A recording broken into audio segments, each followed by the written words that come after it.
हम तो मून के मुकम्मल तबाह होने के कायल है भाई। एक वक्त वो आएगा जब चांद तबाह हो जाएगा, एक वक्त वो आएगा जब सूरज तबाह हो जाएगा। इंसान की लाश अगर आप वैसे ही छोड़ दें कहीं भी, तो उसकी लाश डिसॉल्व होना शुरू होगी, उसके अंदर सड़न पैदा हो जाएगी। ये एक ऐसा लॉ है, उसको कोई भी आदमी मतलब ये कि डिनाई नहीं कर सकता, है कि नहीं। लेकिन बाज मर्तबा ये लॉ टूट जाता है। कैसे? कि आप अगर उसकी लाश के ऊपर एक खास किस्म का नमक लगाएं, अब उसकी लाश के अंदर सड़न पैदा नहीं होगी। ये जो नमक का जो कानून है, ये उस आम कानून से ऊपर का कानून है।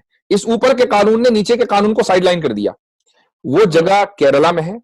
उस जगह का नाम, वो जगह दरअसल एक मस्जिद है जो दरअसल इंडिया की सबसे पहली मस्जिद है, और उस मस्जिद का नाम है चेरमन पल्ली, चेरमन पल्ली मस्जिद। ठीक है। एक बादशाह केरला में गुजरे हैं जिनका नाम है, जिसको चेरमन पेरमल कहा जाता था।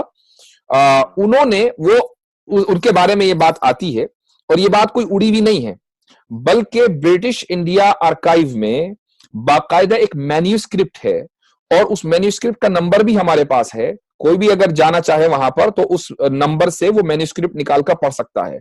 उस मैन्यूस्क्रिप्ट के मुताबिक ये लिखा हुआ है कि एक दिन चेरमन बादशाह अपने महल की छत पर रात को टहल रहे थे, तो उन्होंने ये शक्कुल कमर का मौजज़ा देखा, और उन्होंने फौरन जो अपने एस्ट्रोलॉजर्स थे, एस्ट्रोनॉमर्स थे, उनको बुलाया कि भाई ये क्या हुआ।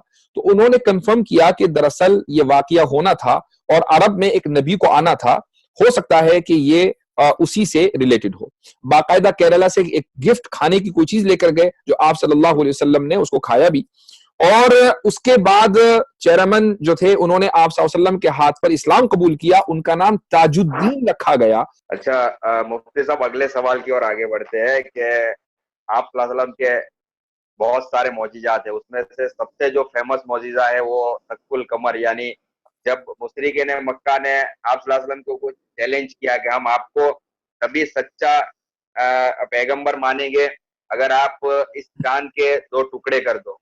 तो बताया जाता है, हदीसों की किताबों में आता है और हम सुनते रहते हैं कि रसूलुल्लाह सल्लल्लाहु अलैहि वसल्लम ने अल्लाह ताला के हुक्म से उंगली का इशारा किया और चांद बाकायदा 2 टुकड़ों में तकसीम हो गया। फिर आपने मिलाने का इशारा किया, मिल गया। अब इसी मौजिजे को कुछ हमारे नॉन मुस्लिम भाई और कुछ बुद्धिजीवी, इंटेलेक्चुअल, नॉन साइंटिफिक, इलॉजिकल और मैथोलॉजी कहते हैं। तो ये शक्कुल कमर के ऊपर मतलब आप उसको कैसे जस्टिफाई करो? भाई शक्कुल कमर या स्प्लिट ऑफ मून तो एक छोटी चीज है, ठीक है। अच्छा, हम तो मून के मुकम्मल तबाह होने के कायल है भाई। एक वक्त वो आएगा जब चांद तबाह हो जाएगा, एक वक्त वो आएगा जब सूरज तबाह हो जाएगा। और इस चीज को साइंस भी मानती है कि सोलर सिस्टम की एक उम्र है, वो उम्र खत्म होने जा रही है, ठीक है। तो ये कहते हैं कि भाई एक वक्त आएगा सोलर सिस्टम, जो पूरा सोलर निजाम तब धर्मभरम हो जाएगा। तो चांद रहते हुए 2 टुकड़े हो जाना ये एक छोटी चीज है। उससे बड़ी चीज क्या है? चांद का तबाह हो जाना, सूरज का तबाह हो जाना। अब आप इनसे पूछें कि जो लोग शक्कुल कमर के ऊपर एतराज करते हैं कि तुम इस बड़ी चीज को मानते हो कि नहीं मानते। अगर वो कहेंगे कि नहीं मानते तो इसका मतलब ये है कि जिस साइंस के ऊपर वो ईमान लाए हुए हैं उस साइंस को झुटला रहे हैं। तो जब बड़ी चीज को तुम मानते हो तो छोटी चीज को मानने में क्या प्रॉब्लम है? पहली बात तो ये है। दूसरी बात ये है कि साइंस का जो नजरिया है वो ये है कि इस कायनात में, यूनिवर्स में जितने भी कहना चाहिए कि स्टार्स हैं, प्लैनेट्स हैं, वो किस तरीके से बनते हैं। वो इसी तरीके से कि उनमें वो यानी तकसीम होते हैं, उनके अंदर एक्सप्लोजन होता है, गैसेस निकलती हैं, एक दूसरे के अंदर वो मिल जाते हैं, एक दूसरे से अलग हो जाते हैं। ये एक साइंटिफिक थ्योरी नहीं बल्कि साइंटिफिक फैक्ट है, चूंकि दुनिया से इस पूरे प्रोसेस का ऑब्जर्वेशन किया जा रहा है, ठीक है। तो चांद भी तो उसी कायनात में है। तो अगर कोई दूसरा सितारा जो दूसरी किसी मिल्की वे के दूसरे कोने में है या कायनात दूसरी किसी गैलेक्सी में है, अगर वो टूट सकता है, मिल सकता है, जुड़ सकता है, तो भाई हमारे सोलर सिस्टम के अंदर जो प्लैनेट्स हैं उनके साथ ये काम क्यों नहीं हो सकता? अगर कोई ये कहे कि नहीं, मिल्की वे के दूसरे कोने के अंदर जो सितारा है वहां तो ये काम हो सकता है, हमारे यहां नहीं हो सकता, तो भाई इसको साइंस से साबित कर दो कि क्यों नहीं हो सकता, ठीक है। अब आइए आगे, थोड़ा सा लंबा जवाब है।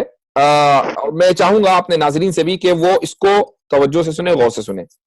देखिए ऐसा है कि ये जो पूरी डिबेट है कि शक्कुल कमर हुआ या नहीं हुआ, ये एक उसूली मसला है, एक यानी उसके पीछे एक पूरा प्रिंसिपल है, उसके पीछे एक पूरी फिलॉसफी है, और वो फिलॉसफी है मौजज़े की। सबसे पहले हमें ये समझना चाहिए कि मौजज़ा क्या है।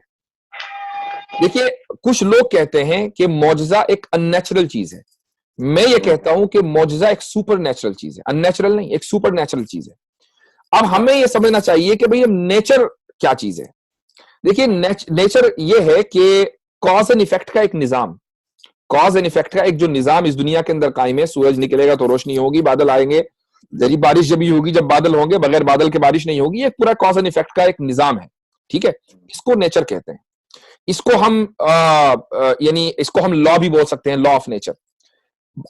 आमतौर से ऐसा होता है कि हर फील्ड के अंदर, चाहे वो केमिस्ट्री हो, किसी कोई भी फील्ड हो, उसके अंदर ऐसा होता है कि एक जब ऊंचे दर्जे का जो लॉ है वो नीचे दर्जे के लॉ को साइडलाइन कर देता है। उसकी एक मिसाल देता हूं मैं आपको।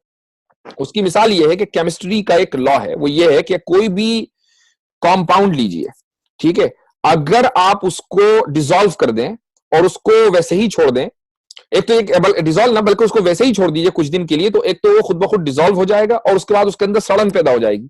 मिसाल के तौर पर इंसान की लाश अगर आप वैसे ही छोड़ दें कहीं भी, तो उसकी लाश डिसॉल्व होना शुरू होगी, उसके अंदर सड़न पैदा हो जाएगी। ये एक ऐसा लॉ है, उसको कोई भी आदमी मतलब ये कि डिनाई नहीं कर सकता, है कि नहीं। लेकिन बाज मर्तबा ये लॉ टूट जाता है। कैसे? कि आप अगर उसकी लाश के ऊपर एक खास किस्म का नमक लगाएं, अब उसकी लाश के अंदर सड़न पैदा नहीं होगी। ये जो नमक का जो कानून है, ये उस आम कानून से ऊपर का कानून है। इस ऊपर के कानून ने नीचे के कानून को साइडलाइन कर दिया, ठीक है। एक दूसरी मिसाल देता हूं आपको, लॉ ऑफ ग्रेविटी।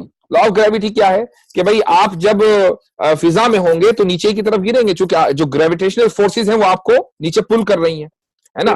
लेकिन इंसान ने इस लॉ ऑफ ग्रेविटी को साइडलाइन कर दिया जहाज बनाकर। जहाज में क्या है कि फ्यूल डालता है और लॉ ऑफ ग्रेविटी के अगेंस्ट जो है वो ऊपर जाता है और घंटों वहां पर आसमान में यानी फिजा के अंदर जो है वो सफर करता है। ये क्या है? एक बड़े कानून ने एक छोटे कानून को साइडलाइन कर दिया। बिल्कुल इसी तरीके से जो मौजज़ा होता है वो दरअसल एक बड़ा कानून है, और जो हम कॉज एंड इफेक्ट का जो सिस्टम देख रहे हैं वो एक छोटा कानून है। बाज मर्तबा बड़ा कानून छोटे कानून को साइडलाइन कर देता है, लेकिन उससे छोटा कानून बदलता नहीं है। ये नहीं कहा जाएगा कि भाई आज से, चूंकि अब हमने नमक जो है लाश के ऊपर लगा दिया, आज से कोई भी लाश नहीं सड़ेगी। या ये नहीं कहा जाएगा कि चूंकि कुछ इंसान जहाज में सफर करके ऊपर बादलों में और फिजा में चले जाते हैं, लिहाजा आज से लॉ ऑफ ग्रेविटी खत्म हो गया। ये नहीं कहा जाएगा, है ना। जो बड़ा कानून है वो अपनी जगह है, जो छोटा कानून है वो अपनी जगह है। ये आ गई मौजज़े की बहस। अब आइए आगे शक्कुल कमर पे बात करते हैं प्रिसाइजली।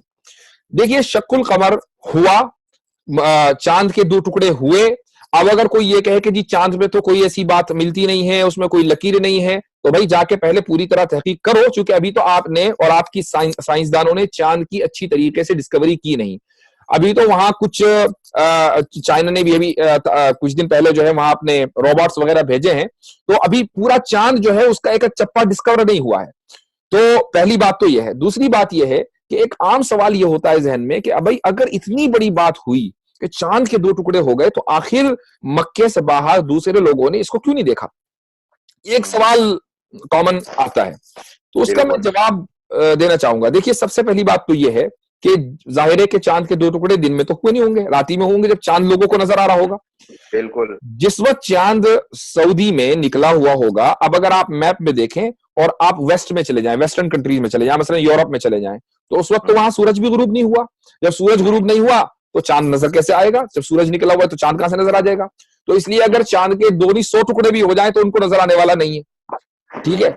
आप अगर वेस्ट में आ जाएं सऊदीया से, यानी मसलन इंडिया में आ जाएं, तो जिस वक्त सऊदीया के अंदर ये इवेंट हुआ, जाहिर है कि इंडिया में तो सारे सो रहे होंगे। उसकी वजह है कि यहाँ लेट नाइट का वक्त है, 2.5-3 घंटे आगे है, ठीक है। प्लस इस बात की क्या गारंटी है कि जहां जहां लोग जाग रहे होंगे वहां आसमान भी साफ था, वहां पोल्यूशन नहीं था, वहां यानी कहना चाहिए बादल नहीं थे। ये सारी चीजें अपनी जगह। इसके बावजूद इंडिया में एक ऐसी हिस्टोरिकल जगह है कि जो इंडियन गवर्नमेंट ने अपने उसको नेशनल मॉन्यूमेंट्स में शामिल किया हुआ है।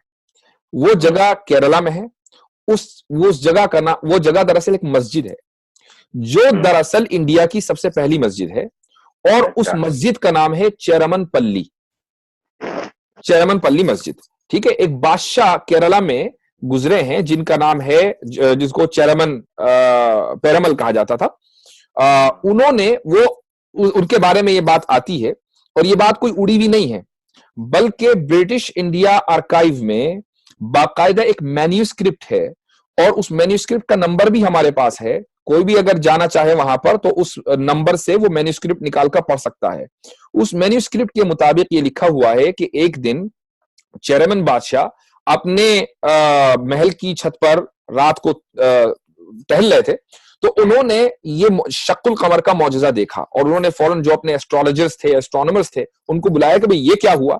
तो उन्होंने कंफर्म किया कि दरअसल ये वाकया होना था, और अरब में एक नबी को आना था, हो सकता है कि ये उसी से रिलेटेड हो। तो चेरमन ने कुछ सालों के बाद, यानी कुछ दिन इंतजार किया, कुछ अपनी सल्तनत का इंतजाम वगैरह करना होगा, उन्होंने वली अहद को, जो क्राउन प्रिंस होगा, उसको उन्होंने सल्तनत ट्रांसफर की, और खुद वो अरब सफर करके गए। वहां मदीना पहुंचे, उस वक्त नबी करीम सल्लल्लाहु अलैहि वसल्लम मक्का से मदीना तशरीफ ला चुके थे। मदीना पहुंचे, बाकायदा केरला से एक गिफ्ट, खाने की कोई चीज लेकर गए, जो आप सल्लल्लाहु अलैहि वसल्लम ने उसको खाया भी। और उसके बाद चेरमन जो थे, उन्होंने आप सल्लल्लाहु अलैहि वसल्लम के हाथ पर इस्लाम कबूल किया, उनका नाम ताजुद्दीन रखा गया। वहां से वापस उन्होंने इंडिया का सफर किया, और यमन के रास्ते से, और ये जो आज जिस कंट्री को हम सल्तनत ओमान कहते हैं, उस जमाने में वो यमन का हिस्सा था, वहां पर उनका इंतकाल हो गया, और वहां पर उनका आज भी मजार है बाय द वे। उनके साथ जो लोग आ रहे थे, उनमें से एक शख्स का नाम था मलिक बिन दीनार या मालिक बिन दीनार। उन्होंने मालिक बिन दीनार को एक लेटर दिया अपने बेटे के नाम, जो यहां पर जिसको बादशाह बनाकर गए थे, कि तुम एक मस्जिद को तामीर करो। इस वजह से चेरमनपल्ली इंडिया के अंदर तामीर हुई।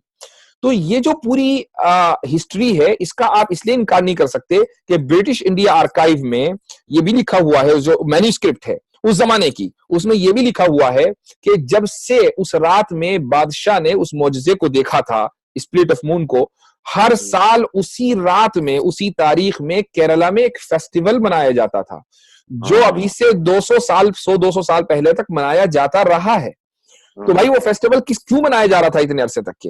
अब आप ये कहें कि चलो भाई ठीक है, इंडिया में एक बादशाह ने देख लिया था, अब सारी दुनिया में क्या अकेले एक आदमी रह गया था जिसने वो देखा? तो मैं आपको बताता हूं कि उस जमाने में हिस्ट्री डॉक्यूमेंट नहीं हुआ करती थी, ना तो अरब में कोई हिस्ट्री डॉक्यूमेंट करता था, कोई तारीख बैठ के लिखता नहीं था, बल्कि हिस्ट्री जो है वो याद की जाती थी। और हमारे यहाँ जो हिस्ट्री है वो याद की गई है। भाई हमारे यहाँ जो हदीस है वो क्या है? वो आप सल्लल्लाहु अलैहि वसल्लम का जो उस जमाने में जो काम हुए हैं, जो बातें हुई हैं, उसी को रिकॉर्ड किया गया है। लोगों ने उस हिस्ट्री को रिकॉर्ड किया, प्रिजर्व किया, आगे बढ़ा दिया। तो अब आप ये सवाल करें कि भाई हिस्ट्री में क्यों नहीं है? हिस्ट्री में तो है, और कहाँ है? बिल्कुल, बहुत ही जबरदस्त। उम्मीद करता हूं कि काफी लोगों को इससे नॉलेज मिला होगा, और मतलब जो ऐतराज कर रहे हैं उनको भी जवाब मिल गया होगा। दूसरी लास्ट पॉइंट एक चीज मैं ये कह दूं कि जो लोग मौजज़ों के ऊपर शक करते हैं, मैं उनसे ये पूछना चाहूंगा कि भाई ये जो लॉ ऑफ नेचर है, कॉज एंड इफेक्ट का जो सिस्टम है, वो किसने बनाया है? अगर आप ये कहें कि नहीं जी वो हमने बनाया है, तो ठीक है, आप इसके अंदर तब्दीली करके दिखा दो जरा किसी दिन। आप उसके अंदर सुबह कयामत तक तब्दीली नहीं कर सकते, आप किसी दिन जरा सूरज को निकलने से रोककर दिखा दो, ठीक है। जब कॉज एंड इफेक्ट का जो सिस्टम है वो आपने नहीं बनाया, वो आपके कंट्रोल में नहीं है, बल्कि वो उसके कंट्रोल में है कि जिसने उस सिस्टम को डिजाइन किया है। तो भाई उस सिस्टम के अंदर तब्दीली करना भी तो उसी के कंट्रोल में है ना।